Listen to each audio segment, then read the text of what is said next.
Hello student, आज हम लोग एक नया टॉपिक डिस्कस करेंगे।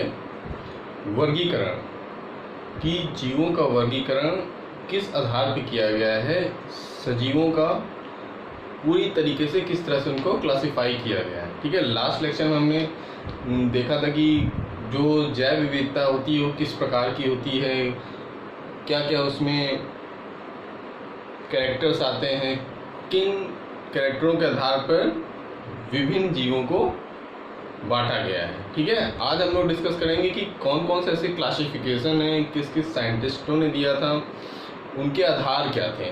ठीक है, तो now start with the classification.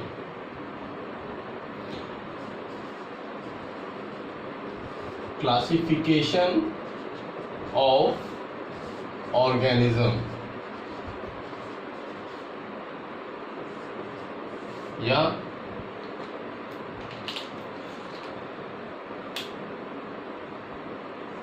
सजीव जगत का वर्गीकरण।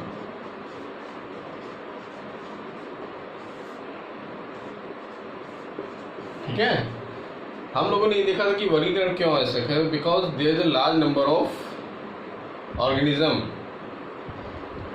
क्योंकि जो संख्या है जीवों की विश्व भर में बहुत ज़्यादा है, तो उनको उनके कैरेक्टर के हिसाब से, उनके हैबिटेट के हिसाब से, उनकी भोज्य प्रणाली के हिसाब से उनको बांटना जरूरी, तभी वे अलग अलग क्लासिफाई होते हैं। तो उसी लिए हमने वर्गीकरण को अपनाया था। अब हम लोग देखेंगे कौन कौन से वर्गीकरण हैं जो जीवों को डिफरेंट कैटेगरीज में डिवाइड करते हैं। तो सबसे पहले अर्लीस्ट में एक साइंटिस्ट थे अरस्तु, उन्होंने जनरली दिया था 2 किंगडम क्लासिफिकेशन।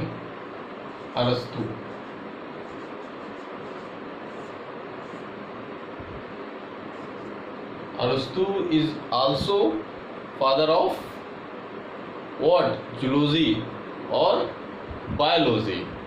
ठीक है, मतलब अरस्तु को पिता कहा जाता है जीव विज्ञान का और जंतु विज्ञान का, और जो वनस्पति विज्ञान के पिता हैं वो क्या होते हैं, थियोफ्रेस्टस हैं। तो अरस्तु ने सबसे पहले जो जीव जगत को 2 वर्गों में बांटा गया, तो उनके क्लासिफिकेशन को कहा जाता है 2 किंगडम क्लासिफिकेशन। ठीक है, तो जनरली उन्होंने इसको बांटा था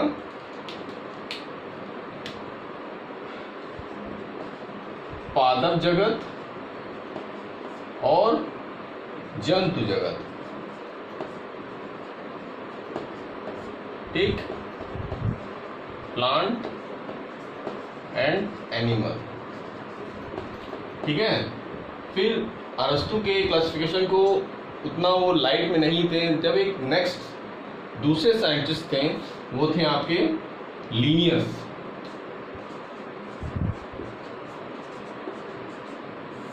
उन्होंने भी 2 किंगडम स्कीम को ही सही माना कि केवल इतने ही तरह के जंतु होते हैं, तो उन्होंने भी यही प्लांटी और एनिमल 2 किंगडम स्कीम दिया। ठीक है, तो इतने ही किंगडम से ही सारे जो जीव हैं इन दोनों में ही नहीं आ पाते, क्योंकि इसके अलावा भी बहुत से ऐसे जीव थे जो अलग अलग कैरेक्टर शो कर रहे थे, तो उनके लिए और क्लासिफिकेशन जरूरत है। तो ये क्लासिफिकेशन को कैंसिल कर दिया गया, मतलब ये वैलिड नहीं रहा। तो फिर एक नेक्स्ट आया आपका, एक नेक्स्ट साइंटिस्ट थे आपके अर्नेस्ट हैकेल।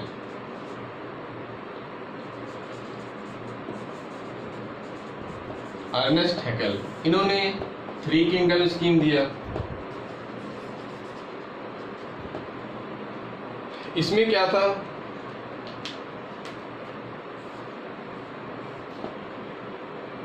इसमें आपका एक उन्होंने जोड़ दिया प्रोटिस्टा। ठीक, फिर प्लांट तो थे ही और एनिमल।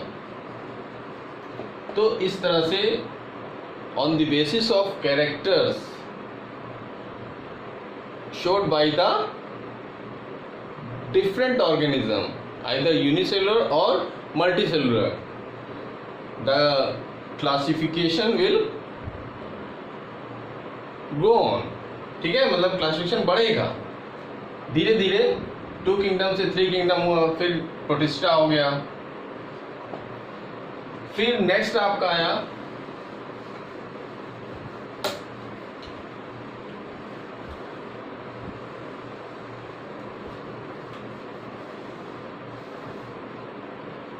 फिर एक साइंटिस्ट थे कोपलैंड।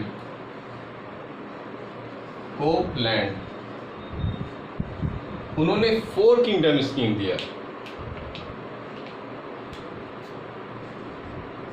4 किंगडम, उनके 4 किंगडम में क्या था, उन्होंने क्या किया, उन्होंने पहला मोनेरा कर दिया, फिर प्रोटिस्टा, फिर प्लांट, देन एनिमल्स। ठीक है, तो कोपलैंड कभी कभी आ जाता है ऑब्जेक्टिव में कि who give the 4 kingdom classification, तो कोपलैंड। मोनेरा, प्रोटिस्टा, प्लांटी और एनिमेलिया, ठीक, ये इन्होंने बांट दिया था। फिर एक जो मोस्ट वैलिड क्लासिफिकेशन है वो आपका है विटेकर द्वारा दिया गया क्लासिफिकेशन, और वो है 5 किंगडम स्कीम।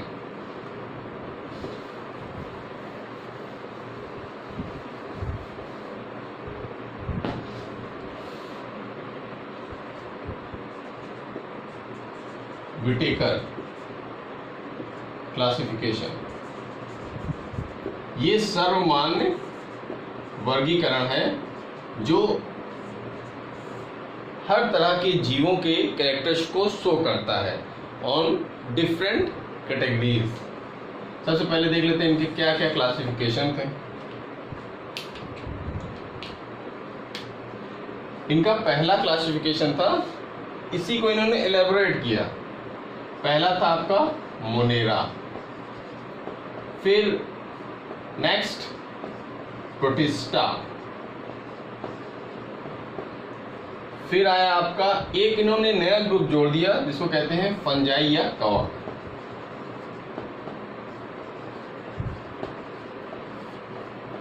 कवक जो होता है, आपने देखा होगा जब कोई पदार्थ खराब हो जाता है, कोई आप अचार की शीशी है, अगर उसमें कुछ वाइट मास डेवलप हो जाते हैं रुई की तरह के, तो वही आपका कवक होता है। जो कुकुरमुत्ता होते हैं वो भी आपके कवक की श्रेणी में आते हैं। They are saprophytic, they does not develop their own food. ठीक, उसके बाद आता है आपका प्लांटी,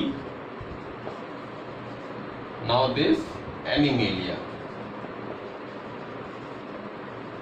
ठीक है, तो ये आपके 5 किंगडम स्कीम हो गए विटेकर के द्वारा। इसी को कहते हैं 5 किंगडम क्लासिफिकेशन।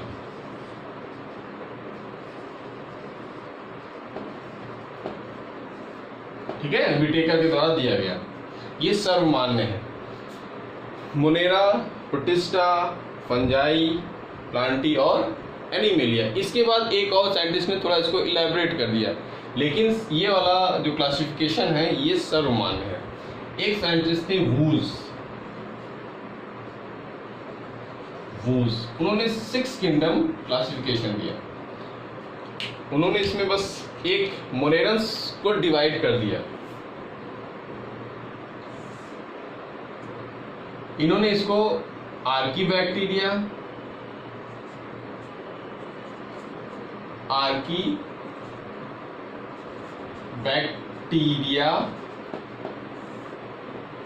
यूबैक्टीरिया,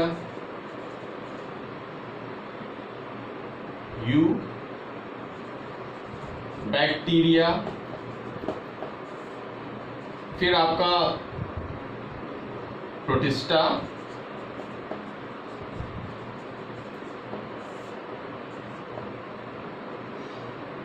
कवक,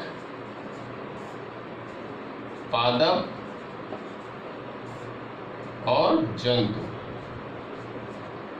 ठीक है, तो 1 2 3 4 5 6, तो इस तरह से इन्होंने मोनेरन्स को बांट दिया, क्योंकि they have show different characters. अगर हम इसको ऐड कर दें, ये आपका मोनेरंस में आता है। ठीक है, तो इस तरह से हम लोगों ने देखा कि there are different type of classification, मतलब वर्गीकरण के कई प्रकार हैं। ऑन द बेसिस ऑफ जैसे से कैरेक्टर जीवों की पता चलते गए, क्लासिफिकेशन इंक्रीज होता गया फ्रॉम 2 to 6, मतलब 2 किंगडम स्कीम से 6 किंगडम स्कीम तक क्लासिफिकेशन आया।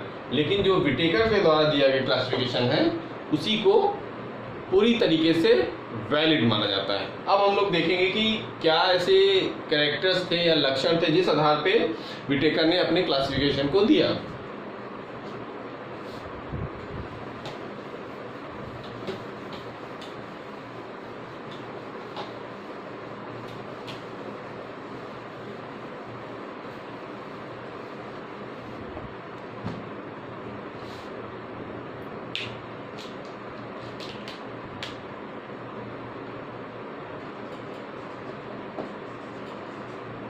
विटेकर्स क्लासिफिकेशन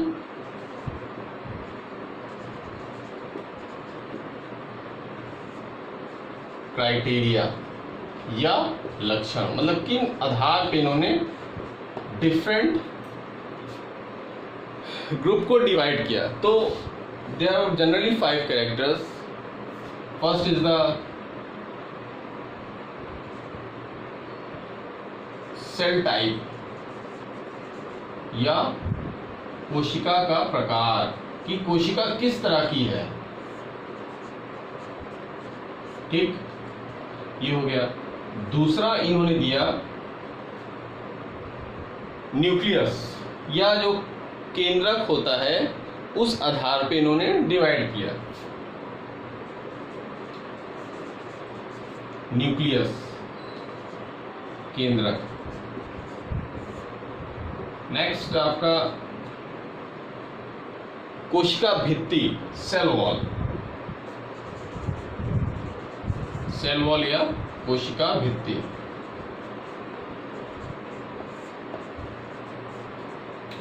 ठीक, फिर नेक्स्ट किस तरह का जीव न्यूट्रिशन करता है, उसकी पोषण विधियां क्या हैं, उस आधार पे भी इन्होंने कैरेक्टराइज किया। पोषण विधियां,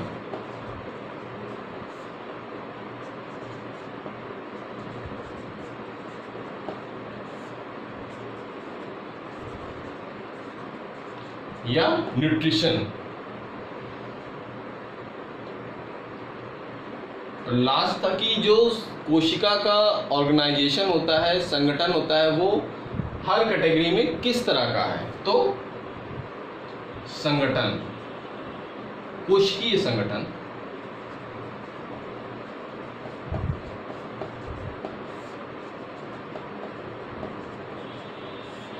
कि उसमें कोशिका का किस तरह की है, बहुकोश की है, उसके बाद उसमें अंग पाए जाते हैं कि ऊतक पाए जाते हैं। ये इन्होंने इतने तरह के कैरेक्टर्स को इसका क्राइटेरिया माना या लक्षण माना, इसकी कसौटियाँ थी जिस आधार पे इन्होंने अपना वर्गीकरण दिया विटेकर से।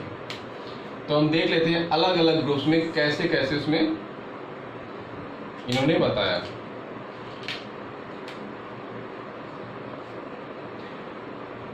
सबसे पहले है आपका मोनेरा, फिर आपका आता है प्रोटिस्टा, कवक, पादप, देन जंतु।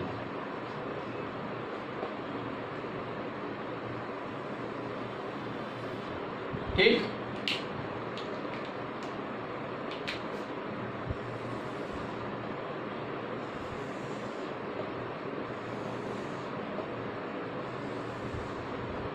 ठीक। सबसे पहले हम कोशिका का प्रकार देखते हैं कि इसमें किस तरह की कोशिका पाई जाती है। We know that there are 2 type of cells, prokaryotic और यूकैरियोटिक। तो जो मोनेरंस थे उनमें कौन सी सेल पाई जाती हैं? Prokaryotic. Prokaryotic. We all know and we study 9th and 10th the characters of prokaryotic cell. ये होती है आपकी प्रोकैरियोटिक। प्रोटिस्टा में जो होता है आपका यूकैरियोटिक होता है।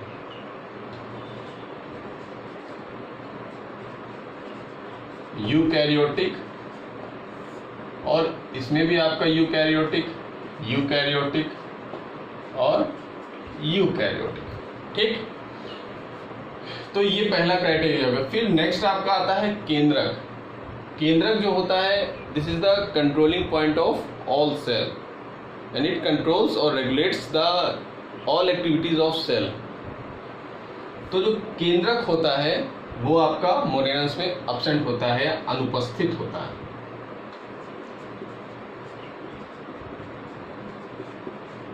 ठीक है, अनुपस्थित होता है। प्रोटिस्टा में प्रेजेंट, इसमें भी प्रेजेंट होता है, इसमें भी प्रेजेंट होता है और इसमें भी प्रेजेंट होता है। ठीक, ये हो गया आपका केंद्रक की बात।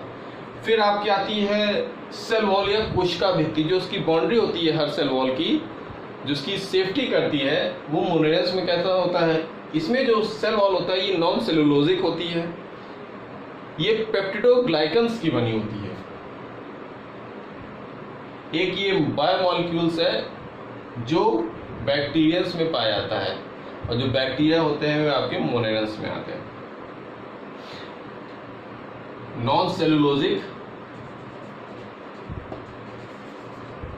नॉन सेलुलोजिक या पेप्टिडोग्लाइकन, पेप्टिडोग्लाइकन्स।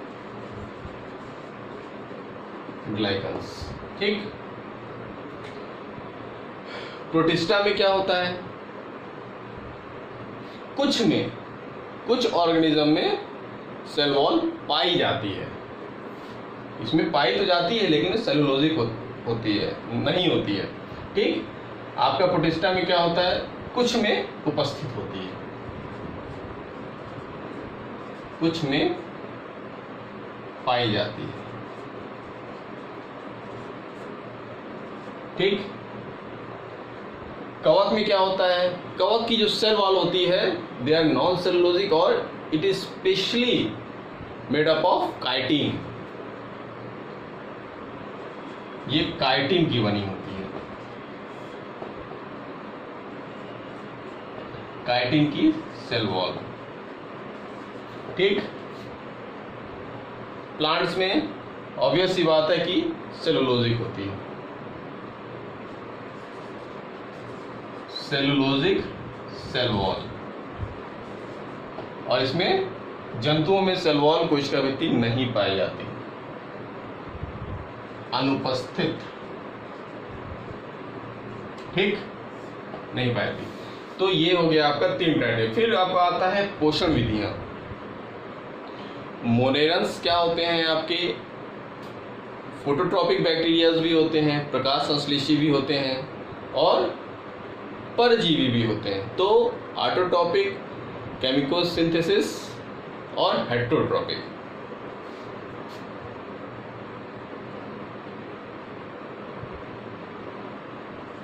प्रकाश संश्लेषी,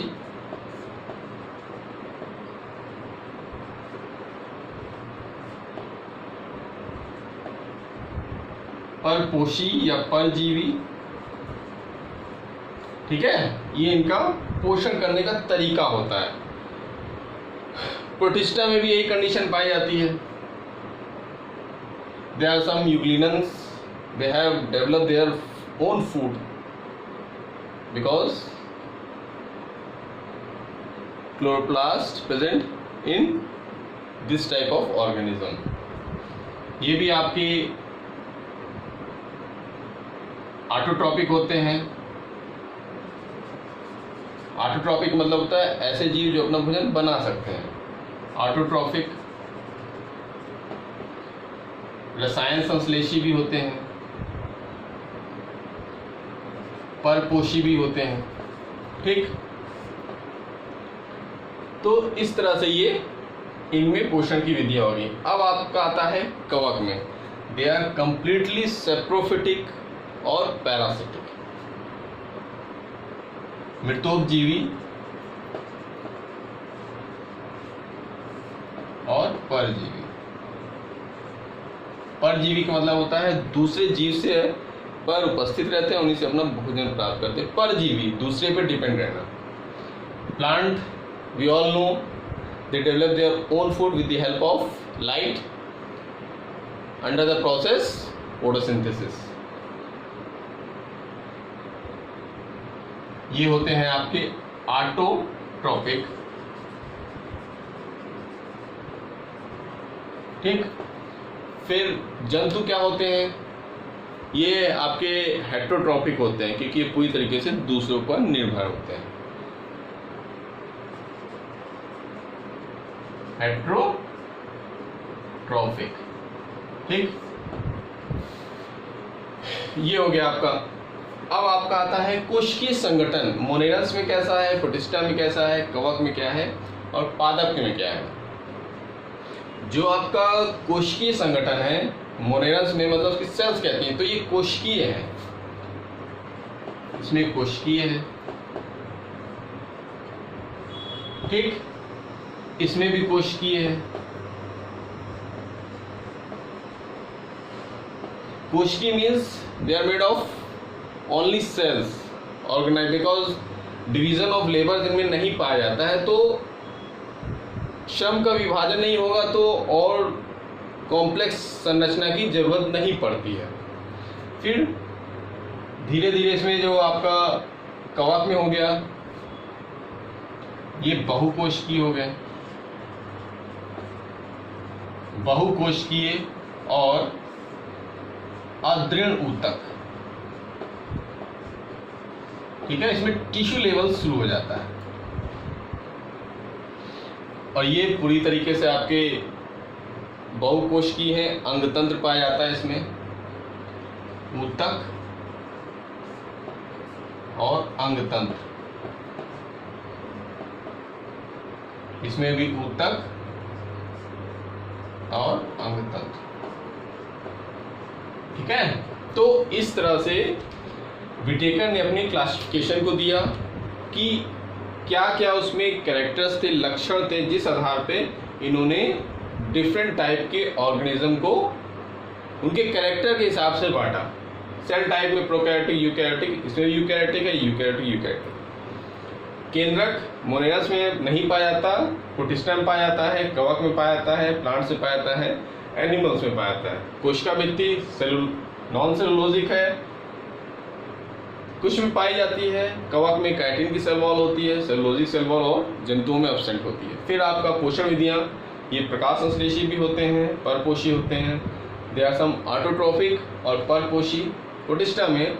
फिर कवक में तो पूरी तरीके से मृतोपजीवी हैं, परजीवी हैं। ऑटोट्रॉपिक प्लांट्स में हो गया, जंतुओं में हेटेरोट्रॉपिक। पूरी तरीके से डिपेंड्स ऑन अदर एनिमल्स।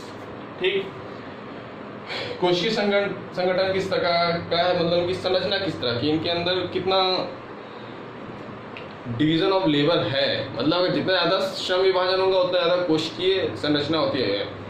ठीक, तो इसमें क्या है, बहुत सिंपल ऑर्गेनिज्म है, इसलिए इसमें केवल कोशिकीय प्रकार पाया जाता है। किसी तरह का सेलुलर ऑर्गेनिज्म है, इसमें भी सेलुलर ऑर्गेनिज्म है, इसमें मल्टी सेलुलर है और इसमें टिश्यू का डेवलपमेंट शुरू हो जाता है, बट दे हैव अदृढ़ ऊतक। ठीक, ओके स्टूडेंट, थैंक यू।